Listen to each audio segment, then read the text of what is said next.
ಪುಲಕೇಶಿ ನಗರದ ಡಿಜೆ ಹಳ್ಳಿಯಲ್ಲಿ ಹಿಂದೂ ಹಾಗೆ ಮುಸ್ಲಿಂ ಭಾವೈಕ್ಯತೆ ಸಾರುವ ಮಸೀದಿ ಹಾಗೆ ದೇವಸ್ಥಾನವನ್ನು ಒಟ್ಟಿಗೆ ಉದ್ಘಾಟನೆ ಮಾಡಲಾಯಿತು. ಮದರಸಾ ಮಸ್ಜಿದ್ ಇ ಮೊಹಮ್ಮದಿಯಾ ಮಸೀದಿ ಹಾಗೂ ಆಂಜನೇಯ ದೇವಸ್ಥಾನವನ್ನು ಅಕ್ಕಪಕ್ಕದಲ್ಲೇ ನಿರ್ಮಾಣ ಮಾಡಿ ಉದ್ಘಾಟಿಸಿದ್ದು ವಿಶೇಷವಾಗಿತ್ತು. ಉದ್ಘಾಟನೆ ಕಾರ್ಯಕ್ರಮದಲ್ಲಿ ಹಲವು ಸ್ಥಳೀಯ ಮುಖಂಡರು ಭಾಗಿಯಾಗಿದ್ದರು. ದೇವಸ್ಥಾನ ಮತ್ತು ಮಸೀದಿ ಉದ್ಘಾಟನೆ ವೇಳೆ ಎರಡು ಸಮುದಾಯದ ಮುಖಂಡರು ಭಾಗಿಯಾಗಿದ್ದರು.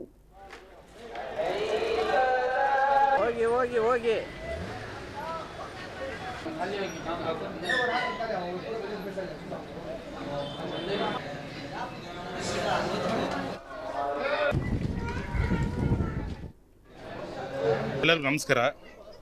ನಾವು ಎಲ್ಲೇ ಹುಟ್ಟಿ ಬೆಳೆದಿರೋದು ಏರಿಯಾದಲ್ಲಿ. ನಾವು ಹಿಂದೂ ಮುಸ್ಲಿಮ್ಸು ಹಿಂದೂ ಎಲ್ಲ ಒಂದಾಗಿದ್ದೀರಿ. ಏನು ತೊಂದರೆ ಇಲ್ಲ. ಇಲ್ಲಿ ನಾವು ಅಣ್ಣ ತಮ್ಮನ ಥರ ಇದ್ದೀರಿ. ಇಲ್ಲಿ ಏನು ಒಂದು ಪ್ರಾಬ್ಲಮ್ ಯಾರು ಕ್ರಿಯೇಟ್ ಮಾಡಿದಾಗ ನಾವೆಲ್ಲ ಒಂದಾಗಿದ್ದೀರಿ. ಅವ್ರು ಮಾಡೋದು ತುಂಬ ಸಂತೋಷ. ಒಳ್ಳೆ ಕೆಲಸ ಮಾಡಿದ್ದಾರೆ. ನಮ್ಮ ಎಲ್ಲರೂ ಬೆಂಬಲ ಅವ್ರಿಗಿದೆ. ಸಾಕು. ಜೈ ಹಿಂದ್. ನನ್ನ ಹೆಸರು ವಿಜಯ್ ಅಂತ. ಸೊ ಎಲ್ಲರಿಗೂ ನಮಸ್ಕಾರ. ಸೊ ನಮಗೆ ಇಲ್ಲಿ ಮಸ್ಜಿದ್ ಕಟ್ಟಿರೋದ್ರಿಂದ ತುಂಬ ಸಂತೋಷ ಆಗ್ತಾಯಿದೆ. ಸೊ ಇಲ್ಲಿ ಪಕ್ಕನೂ ನಮ್ಮ ದೇವಸ್ಥಾನವೂ ಇದೆ. ಸೊ ಯಾವುದೇ ಒಂದು ಆ ದೇವಸ್ಥಾನ ಇದೆ ಈ ದೇವಸ್ಥಾನ ಇದೆ ಅಂತಲ್ಲ, ಎಲ್ಲರೂ ಒಂದೇ. ಇಲ್ಲಿ ನಾವು ಚಿಕ್ಕ ವಯಸ್ಸಿಂದ ನಾವೆಲ್ಲ ಹುಟ್ಟು ಬೆಳೆದು ಇರೋ ಜಾಗ ಇದು. ಎಲ್ಲರೂ ಇಲ್ಲಿರೋರು ಎಲ್ಲರೂ ನಮ್ಮ ಅಣ್ಣನ ತಮ್ಮನ ಥರ ನೋಡ್ಕೊತಾರೆ. ಇನ್ ಕೇಸ್ ಏನು ಈ ನಮ್ಮ ದೇವಸ್ಥಾನಗಳಿದಾವಲ್ಲ, ನಾವು ಚಿಕ್ಕವರಿದ್ದಾಗ ಇಲ್ಲೇ ಆಡಿ ಬೆಳೆದಿರೋದು.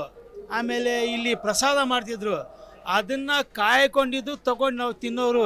ಆವಾಗ ನಮ್ಗೆ ಈ ಜಾತಿ ಯಾವುದು ಧರ್ಮ ಯಾವುದು ಅದು ಯಾವುದು ಇರಲಿಲ್ಲ. ಇವತ್ತು ನೋಡಿ ಎಲ್ಲರೂ ಅಣ್ಣ ತಮ್ಮದಿರ ಥರ ಇದ್ದೀವಿ. ಪ್ರತಿಯೊಂದರಲ್ಲೂ ಭಾಗಿಯಾಗ್ತೀವಿ. ಒಂದು ಫೆಸ್ಟಿವಲ್ ಆಗಲಿ ಯಾವುದೇ ಇರಲಿ, ನಮ್ಮಲ್ಲಿ ಯಾವುದು ಭಿನ್ನ ಅಭಿಪ್ರಾಯಗಳು ಯಾವುದೂ ಇಲ್ಲ. ಹೌದು, ನಮ್ಮ ಈ ಡಿಜೆ ಹಳ್ಳಿದಲ್ಲಿ ಒಂದು ಒಳ್ಳೆ ಮಸೀದಿ ಇರಬೇಕು ಅಂತ ಇಲ್ಲ, ಯಾರ್ಯಾರು ವಾಸ ಮಾಡ್ತಾ ಇದ್ದಾರೆ ಅವರ ಒಂದು ಉದ್ದೇಶ ಇದ್ದಿದ್ದು. ಅದಕ್ಕಾಗಿ ಯಾರಿಗೆ ದೇವರು ಅನ್ನ ಕೊಟ್ಟಿದ್ದಾರೆ ಅವರು ಮುಂದ್ಗಡೆ ಬಂದುಬಿಟ್ಟು ಒಳ್ಳೆ ರೀತಿಯಲ್ಲಿ ಮಸೀದು ಕಟ್ಟಿದ್ದಾರೆ. ಇವತ್ತು ಉದ್ಘಾಟನೆ ಆಗ್ತಾ ಐತೆ. ಅದಕ್ಕಾಗಿ ಎಲ್ಲರೂ ಡಿಜೆ ಹಳ್ಳಿನಲ್ಲಿ ಯಾರ್ಯಾರಿದ್ದಾರೆ, ಮುಸ್ಲಿಂ ಇದ್ದು ಹಿಂದೂ ಇದ್ದರು, ಎಲ್ಲರಿಗೆ ನಾನು ಶುಭಾಶಯಗಳು ಹೇಳ್ತೀನಿ.